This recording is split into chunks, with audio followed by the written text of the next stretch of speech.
৩৫ বছর পর বাংলাদেশের রাজনীতিতে আসতে যাচ্ছে এক বড় পরিবর্তন। দীর্ঘ সময় নারী নেতৃত্বের পর এবার দেশ পেতে যাচ্ছে একজন পুরুষ প্রধানমন্ত্রী।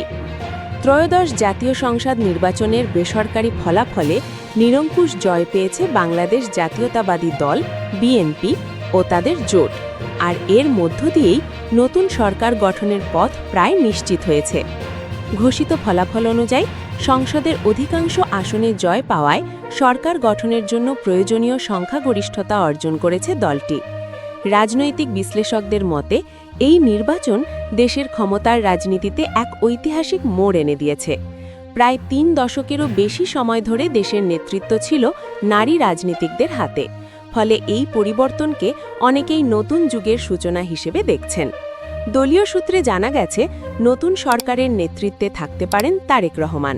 নির্বাচনের ফলাফল ঘোষণার পর থেকেই দেশজুড়ে রাজনৈতিক অঙ্গনে শুরু হয়েছে আলোচনা ও বিশ্লেষণ। সমর্থকদের মধ্যে দেখা গেছে উচ্ছ্বাস, আর বিরোধী শিবিরে চলছে পরবর্তী কৌশল নিয়ে আলোচনা। ইতিহাসের দিকে তাকালে দেখা যায় ১৯৯০ সালের পর থেকে দেশের প্রধানমন্ত্রীর পদে ছিলেন নারী নেত্রীরা। সেই দীর্ঘ অধ্যায়ের পর এবার পুরুষ নেতৃত্বে নতুন সরকার গঠনের সম্ভাবনা তৈরি হয়েছে।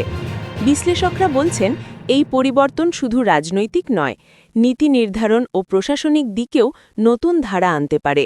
এদিকে নির্বাচনের পরবর্তী ধাপ হিসেবে এখন অপেক্ষা শপথ গ্রহণ ও নতুন মন্ত্রিসভা গঠনের। আগামী দিনগুলোতে অর্থনীতি, নির্বাচন পরবর্তী স্থিতিশীলতা ও সংস্কার ইস্যুতে নতুন সরকারের ভূমিকা কেমন হবে সেদিকেই তাকিয়ে রয়েছে দেশবাসী। সব মিলিয়ে ৩৫ বছর পর পুরুষ প্রধানমন্ত্রী পাওয়ার এই ঘটনা বাংলাদেশের রাজনীতিতে এক ঐতিহাসিক অধ্যায় হিসেবে বিবেচিত হচ্ছে। এখন দেখার বিষয়, নতুন নেতৃত্ব দেশের ভবিষ্যৎ রাজনীতিতে কী ধরনের পরিবর্তন নিয়ে আসে।